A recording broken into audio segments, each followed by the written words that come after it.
What's up, guys? It's Daniel here from Daniel Tech. It's my predicted lineup for Chelsea versus Nottingham Forest in the Premier League. Let's get into my lineup. After a narrow 2-1 win at home in the Carabao Cup against AFC Wimbledon, attempt to turn back to the Premier League where we face Nottingham Forest at Stamford Bridge. I expect Pochettino to change a lot in this side after the team that played against AFC Wimbledon. I expect most players that were rested to come back in for this game.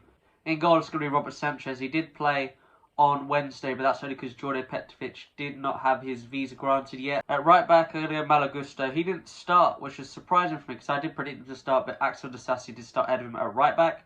The two centre-backs, I do expect Levi Colwill and Thiago Silva to play. Thiago Silva was given a rest, which he needed a rest. I didn't want him to be risked coming on. Left back, Ben Chilwell. He also didn't come when he was an unused sub on the bench. The two defensive midfielders are going to go with Enzo Fernandez, who got a goal, his first goal for Chelsea, and Moises Caicedo did come on for the last 10 minutes, but I expect both of them to start in this game. Lavia is still not ready as he is still gaining match fitness. On the right, I'm going to go with Noni Madueke. He was brilliant against Wimbledon. He's just getting back into his stride after his ankle problem.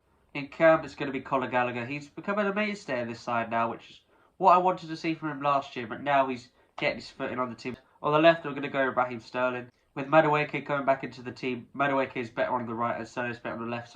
And up front, it's going to be Nico Jackson. He was given a half against Wimbledon as Diego Moreira was struggling to get involved.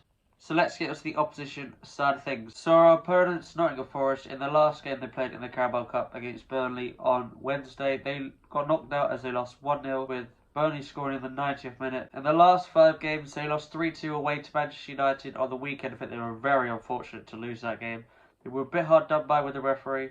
Before that, they won their first home game of the season against Sheffield United by winning 2-1. In the first game of the Premier League season, they lost 2-1 away to Arsenal. Before their 2-1 defeat to Arsenal, they drew 0-0 against Frankfurt in a friendly. And before the Frankfurt game, they lost 5-0 against Rennes. So their top scorer is Taiwo Awoniyi with 3 goals in 4 games with 62 minutes per goal. He's having a great season. He had a great season last year, but now he's getting better in the Premier League because he wasn't really settled last year. He was cooking towards the end of the season, but at the start he was slow. The danger player is Morgan Gibbs-White, who I think is the real deal. I'm very surprised that Nottingham Forest managed to keep holding him in this window. When Chelsea were looking at Brendan Johnson, I was hoping that they were looking at the other player from the Forest, and that was Morgan Gibbs-White, because he's that type of player that we did need in the attacking role, but we do have Cole Palmer now. So guys, my score prediction, I'm going to go with a Chelsea 2-0 win at home against Nottingham Forest with goals from Raheem Sterling and Nicholas Jackson to keep Chelsea's winning streak going. So guys, thanks for watching this video. Make sure to like, comment, subscribe, share with your friends. See ya.